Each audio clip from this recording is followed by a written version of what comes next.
Vin. I'm Sori. If you would like to get your song reviewed, dear listener, there's the Filthy Capitalist option. As Sori says, 125 gets you straight to the head of the line. You don't have to be a part of the alliance. You don't have to be part of the group. Wait a minute. And the biggest thing is you don't have to wait. You hop, skip, and jump right in front of everybody. 125 gets you there. You do that 3 times, and you get mashed down to the $75 rate for perpetuity. Yes! Also, there is a band review option. So if you've got a band and you're trying to get your band some exposure, hit me up at villageXchange@gmail.com, and I'll show you the details about how to pull that off. You can also jump on Patreon, and there is a option on the tiers to be able to get your band reviewed. Obviously, we can't lie to you, so we can't guarantee a positive review. Get what you get. It's just rubbish. Rubbish. Rubbish. That's British for garbage. My favorite is the community option. $1 at the gate gets you in at Patreon. You get to join an alliance. The alliance joins their points together, and that helps determine what songs that we do. The alliances hang out on Discord. Message me on Patreon to get the link. They do all kinds of other cool things. They do Minecraft, Dungeons and Dragons. Yeah. It's really a community within the community. Anybody can go in the village, facebook.com/Vin and Sori. There's 160,000+ people on the channel. What's cool about the Discord is that it offers a real opportunity for community connection, friendship, that type of thing. And it's on Discord, so if you're not a Facebook person, it's for you. You start off at $1. Right. Plus you get exclusives. Sori and I are working on a song. So the first 15 seconds of that was on Patreon. Also, at $15 here and above, when we actually debut the video, they're going to be there live with us. There you are, dear listener. Buy our merch. Buy our merch, y'all. Buy our merch indeed. A child shall lead them. Here we are, 7 Dusted stream, and the songs are coming in rather quickly. They are very interesting picks. Yeah, some of the discussions have been just straight. I mean, the last one, Virgos Marlowe, how do you say that? Disregarding is the name of the song. That one was a very interesting discussion. Very curious to see what's up next. We have Skid Row, The Threat on here. 7 Dusted is our DJ tonight. He's picked all the songs, given us all the links. And so I'm curious to see where he's going with this one. Yeah. I feel the stream, but I can't put words to it. Can you? Well, Mr. Dictionary in your head? Well, all I have was eclectic, but you already used that. It feels like eclectic is kind of minimizing the what's going on. Yeah. Because it's been interesting, for sure. Okay, guys, this is Skid Row. The name of this song is The Threat. Vin likes that. What, did I not pronounce it properly? Yeah, The Threat. No, you like stuff about the threat. For me, yeah, I like it if there's something about love mixed with some sort of craziness. That's what I like. You know, like bullet to what is that one? Bullet to my Valentine? Bullet for my Valentine. Bullet for my Valentine, yeah. Stuff like that. I'm like, okay. The older I get, the less hopeful I am that I'll find God. I'm probably sabotaging myself on that road too. Well, you're definitely sabotaging yourself on that road, if the Bible is true. However, God doesn't wait for us to find him, because he's not lost. We're the lost ones. Yeah. So look how you stumbled upon our channel. Yeah. So he's gonna find you. Yeah, literally, he had you fall. Listen, he had you fall in love with Amy Lee because he knew that he was going to get you on this channel and expose you to us, etc. Yep. So, etc. And we got another guy here who always complains that we talk about God, even when God is mentioned in the song. But that's just because he wants to talk about God, but he's too prideful to admit it. Why did you just say it? Give me a Bible. Come out of the closet. All right, here we go, guys. Skid Row, The Threat. Let's do it. All right. Oh, ho, ho, ho, ho, ho. Metal. Thank you. Thank you. Thank you.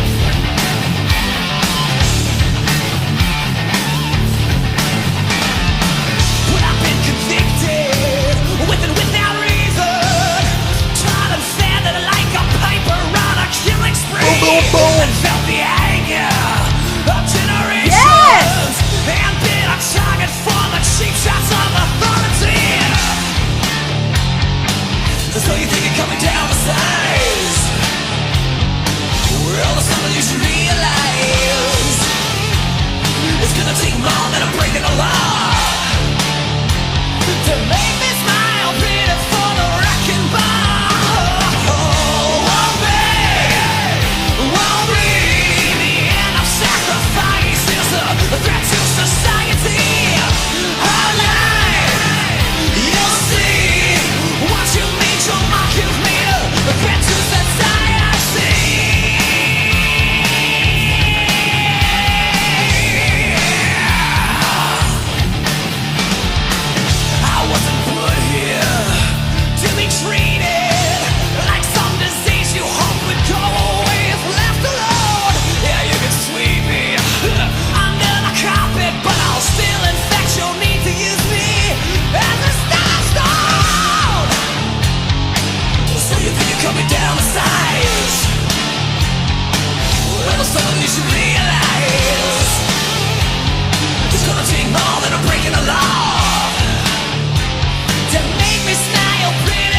brother Minister. Won't be the end of sacrifice. It's a threat to society. Alive. You see what you made your mark, you made a threat to society. Won't be the end of sacrifice. It's a threat, a threat. Alive. You see what you made your mark, you made a threat to society.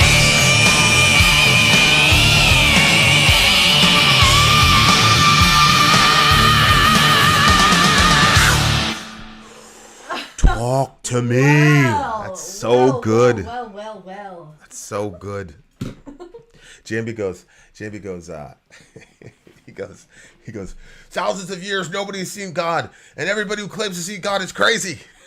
So then it's impossible to see God. Because if you haven't seen him, you say, where is he? And then somebody goes, there he is. You go, oh, you're crazy. True. That's true. It's a nice little circle you've made for yourself, brother. Yeah, okay. Yeah, that's true. Secondly, Jambi, if we're so crazy, don't be in our band and don't watch our stuff. You could get crazy. You could be influenced by our crazy. Right.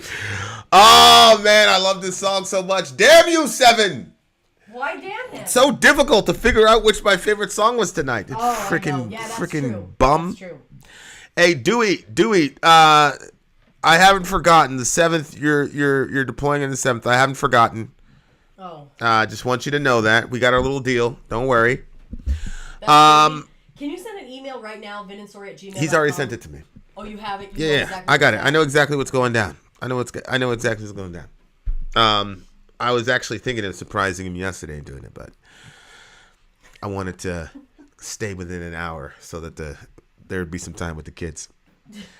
Okay. What? Is that not a good? That wasn't a good idea. I just thought it was. I knew that's what you were doing, and I wanted to get back to the kids. So as soon as I saw the message come through where he was asking again, I was like, "Am I gonna get going?" Yeah. Well, that message, he had sent that like an hour earlier. Though. I know, but I was like, I know we're definitely gonna do it before you go for sure. I just wanted. It was Thanksgiving, and I wanted to get back with the kids. So, okay, I really liked the line where he said, "To make me smile pretty for the." Okay, I'm gonna take more than a break in the law to make me smile pretty for the wrecking ball. Mm-hmm. I like that. Yeah, it's interesting because he's talking about a society, but like this is like a family system thing to me because I felt like this like growing up. I felt like people wanted me to, like, and you know, like there's a regular teenage BS where you're just being a nonconformist because you want to be a nonconformist when in reality you're just conforming with your friends. Yeah. But there were some real, there are some real systemic issues that were going on in our family, having to do with substances and abusive patterns and things like that with people where you conformed basically to survive, or that's how my older brother was. He was very big at smiling for the wrecking ball and following crazy laws and shit and doing all that, and I was not. And of course, looking back now, when I was growing up, I used to resent my brother for that. I'm like, why are you so soft? Why are you so scared of her? Mm-hmm. And then now I realize my brother wasn't scared of anybody. He just wasn't. He didn't feel the need to say that to validate himself. But when I look back at my brother, like, he was taking on. He was a skinny kid. He was more like Dorian, and I was more like Zoe. Like, he was taking on the biggest bullies in the block. Like, he was to protect me, and he wouldn't let people mess with him either. Mm-hmm. Those kids would call us nigger at school. Like, he was squaring up just like I was squaring up. You know what I mean? Mm-hmm. Like, but when we were home, we had a certain system. I think he understood that my mom had her mental illnesses, especially after the accident, because my mom had this, like, it was pretty much a life-turning event for her. And it really completely changed the trajectory of our entire lives, that one moment. And I really feel like my mother's, her patience was at like zero. She was already an impatient person.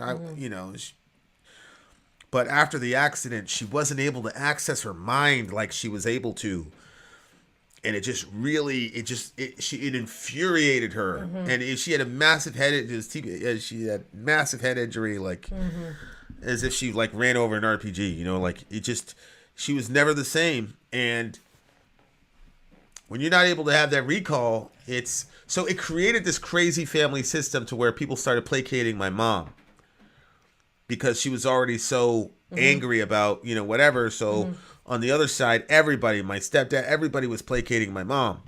And I didn't understand what was happening. Like, I didn't get why everybody was doing that.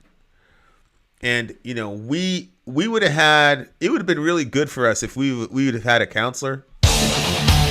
If we would have had a counselor at the time, like a family counselor to kind of walk us through that stuff and explain to us, that probably would have been very helpful. By the time we got counseling, I don't know, I just feel like it was probably, I don't want to say it's too late, but it wasn't I'll say this, it wasn't as effective as it could have been if we would have had it like right after the accident. Right. But because of that, you know, there became this real tension between me and my mom. Before the accident, me and my mom were like this. Like, I idolized her, and she saw that I was exactly like her. You know what I'm saying? Growing up. So we had this pretty cool bond. Plus, I just loved the Bible. I was obsessed with the Bible as a kid. And I was the only one that loved the Bible like that. You know what I'm saying? So we would have these long conversations into the night. I'd be up past bedtime, and I wasn't trying to be slick. I just really loved talking to the Bible with her, and she loved talking about the Bible. But after the accident, she started lashing out at everybody, and everybody adjusted to it, but I didn't. Yeah. And so because of that, it became this adversarial relationship. You think you can cut me down to size. There's something you should realize is going to take more than a break in the law to make me smile pretty for the wrecking ball. Like, that was our family system after that. And I was interpreting it as some competition between me and her, that she was trying to break me. And she would use language like that because she's a Jamaican parent. That's Jamaican parents get down. And so I felt like, you know, that was kind of like the relationship. I've been convicted with and without reason. I get blamed for everything as a kid. And I was a typical middle child, right? I had middle child syndrome. So, you know, I've been convicted with and without reason. And I like that line because it's like, yeah, there are times when my mom blamed me for stuff and I was wrong. Like, I was not a perfect child, you know, and that's one of the things that God would show me after a while. It's like, yo, bro, like, you didn't make life very easy for your mom. Like, God's never excused any abuse or anything like that. But it's the hardest thing in the world to convince a kid that grew up the way that I did. You did things. So I like what he said. I've been convicted with and without reason. Because the rebel always believes that he's in the right because he's going up against the power structure. And so I must be righteous because I'm going against the power structure. Well, no. I've been convicted with and without reason. Tarred and feathered like a piper on a killing spree. And felt the anger of generations and been the target of the cheap shots of authority, which I think that's probably him reacting to how the parents are reacting to his music and the effect of his music on the kids. Because he talks about the piper on a killing spree, you know, the Pied Piper. Yeah. So, yeah, I mean, the Pied Piper basically used music to draw these kids astray. Yeah. Right? Oh, yeah. So, yeah, go ahead. What were you saying? Oh, when it said over here, been the target of the cheap shots of authority. That is something that would happen, you know, the college that I went to, the people in authority, they would give cheap shots from the pulpit. At you or anybody that would dare question their authority. Anybody that stepped out of line, right. And then, you know, if you step too far out of line, you'd be gone in the middle of the night. Nobody would even know what happened to you. Just every time you say that shit to me, it's like, it's so creepy, it's right? so weird, man. It's just weird, bro. Yeah. It had a really weird feel to it as well. But yeah, so they did that. And then also that other church that I had gone to, actually it's the one that you were going to when I met you. The pastor there, he did like cheap shots at, How? No. I mean, I don't know, but it was, no. Mr. Phenomenal? Yes. He was taking cheap shots at who? He was taking cheap, well, I mean, I was one of the people because they didn't believe in the gifts of the Spirit. That's right. That's right. I just think that's so weird. Like, right. I forgot about that. We had a discussion about the scriptures and going over. If you disagree with the scriptures, fine, but he didn't really have any good solid answers at the meeting, and then he went and did like some cheap shots from the pulpit, mocking it at the. I'm like, okay, yeah, whatever. You're a big man now. Women can't even pass the offering plate, but okay, whatever. Yeah. So that's what it made me think of, like the target of the cheap shots of authority. Huh? Yeah. I wasn't put here to be treated like some diseased you hope would go away if left alone. Right there. Where? Right there. I wasn't put here to be treated like some disease you hoped would go away if I left alone. Wow. That's true. Some people be treating other people like they're a disease. Well, it's usually like the bad kid. You know what I'm saying? The bad kid gets treated like that. Oh, yeah. And you know what? But it doesn't... I don't think that... I guess... I mean, I don't know. I mean, I know that the thing that popped off on Facebook the other day, and I was saying stuff about it, and then I was messaging the other adults involved in the situation and basically saying, is anybody going to do anything about this anytime soon, or are we just going to keep just... Which one? Major thing. The major one. Which one? Major Remember, one? he took something, he hid it in a book. Took something and hid it in a book? Yeah, something he shouldn't have had. He took it and he hid it in a book. I don't know what you're talking about, bro. Wow, babe. Wait.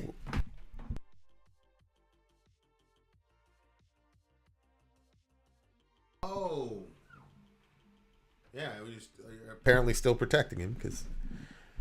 But go ahead. Oh, I thought you can't say stuff. Okay, that was my confusion was, can you not say... I thought you couldn't say stuff if you can't prove it. No, just don't say his first and last name.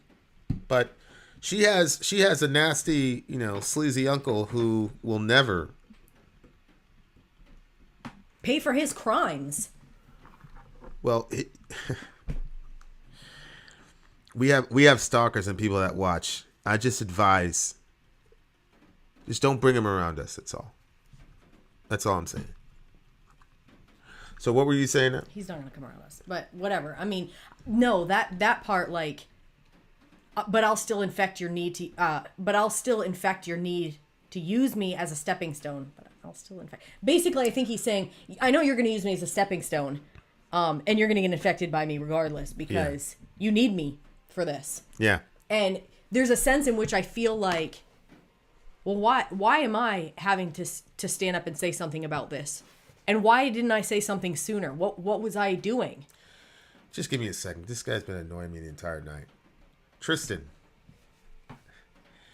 It's our stream. So I don't know how the fuck you know what the entire point of our stream is. It invalidates. It invalidates the reason you watch the stream. But it's our fucking stream. Along with Seven's stream. Now, if Seven wants to know what we're talking about, he's got my number because he's actually my friend. But I don't know you from a hole in the wall. So I don't know how you know why we do our stream. Okay, continue. Perhaps you're the person we've been whispering about. So, but it kind of has that, that sort of feel to it. You know what I mean? Like, yeah.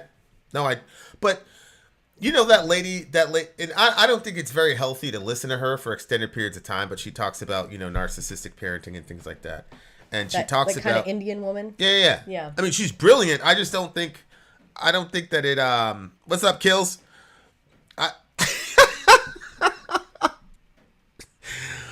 She to me is like the female Ben Webb, I swear. I treat many people like they're a disease.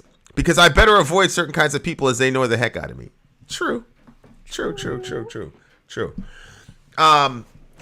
But, like, she was talking about family systems, and then they have the scapegoat. They got the golden child, and then there's the scapegoat. I forgot the other one. But see, the thing is, my older brother really, truly is a golden child, though. She'd probably say that that's because I'm part of the system. But honestly, he was the golden child. I mean, we were in a homeless shelter. Okay, for like we spent an entire winter in a homeless shelter one time. My brother was wasn't even 18 yet, 16, 17 max. He'd go to school. He would make sure that me and my brother made it to whatever site we were supposed to be for the homeless shelter that week. Then he'd go off to CVS, work till close, come back, and give all the money to my mom to get us out of the homeless shelter. Never talked about it again. Never talked about it. Never brought it up. Mm-hmm. As a matter, I'm sure if I talked to him about it right now, he'd forget it happened. Like, and there was never a time where you were supposed to do the dishes or he was supposed to, and he was like, "Man, you do it. I've been working." Never did that. That's so crazy. Never. Shout out to him. Never. Not once. So he truly was was a golden child. Mm-hmm. I'm serious. Like, he's truly the golden child. So, like, you have the scapegoat, and the scapegoat functions because there's a giant problem in the family that's not going to get corrected because the primary influencers in the family won't correct it. Yeah. And so they put all of the problems on the scapegoat and say, you're the reason for all of this. Mm-hmm. And some people love playing that. Like, I enjoy being that person. Now I enjoy it. And I don't know that that's, I think you can channel that into a healthy way to a degree.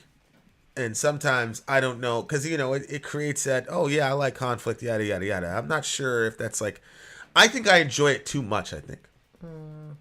I used to enjoy it. I don't anymore. I think I enjoy it too much, especially like online. I love it. Yeah.